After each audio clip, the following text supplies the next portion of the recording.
Hi class. Kind of want to start today's science video with a little bit of a story.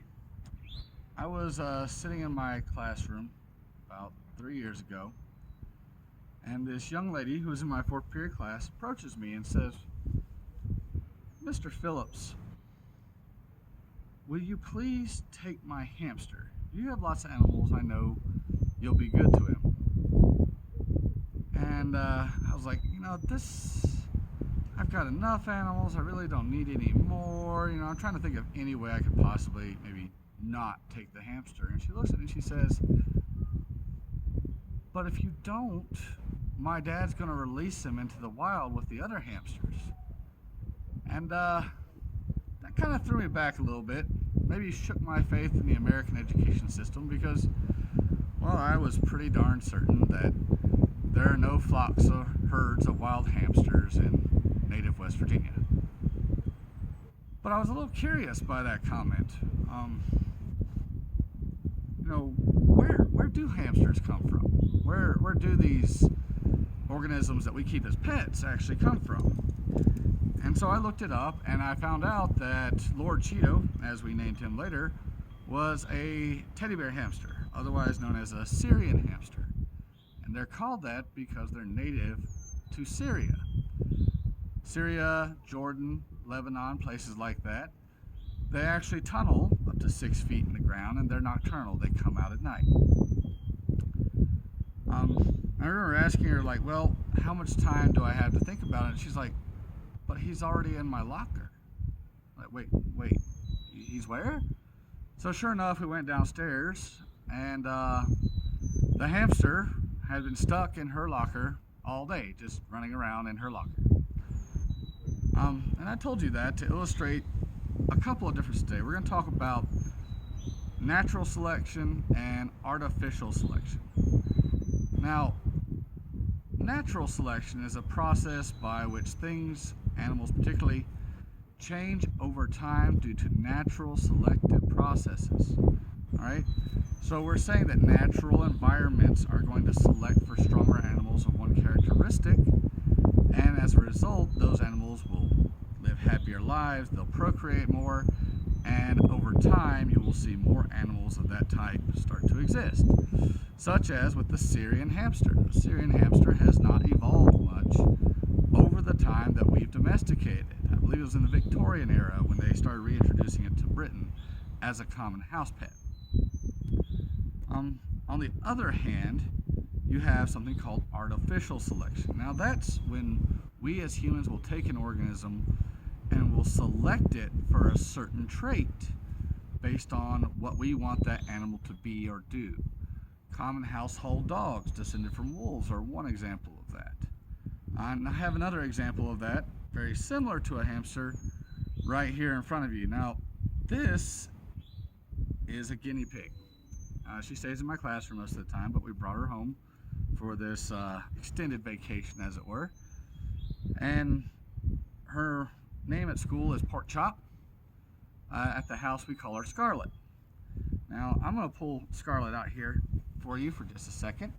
She's probably not going to like it very much because she's busy snacking on this grass that we have for her here. Now, other names that we have for a guinea pig is a furry potato, a squeaky loaf, or in their semi-native Peru in the Andes region, the cuy. All right, and the reason we call them a guinea pig is A, we like to name things after tropical destinations, and B, its name actually incorporates the Latin term porcellus, which is pig. And that's because of the squealing sound that they make when they're excited or scared. The other thing you'll notice about a guinea pig here is its floppy listeners, its sniffy whiffler, the eye seekers, and its teeny tippy tappies, otherwise known as feet. Guinea pigs, unlike dwarf hamsters and Syrian hamsters, do not exist anywhere in the wild. That's because they're a product of artificial selection by humans. Now, when we say that, you can go all over the world and you'll never find a random herd of guinea pigs ever. It just won't happen. And that's because a long time ago, here you go, this is her chocolate, it's her favorite. Yeah, there you go, you like that carrot. Everybody's got a chocolate, carrots happen to be hers.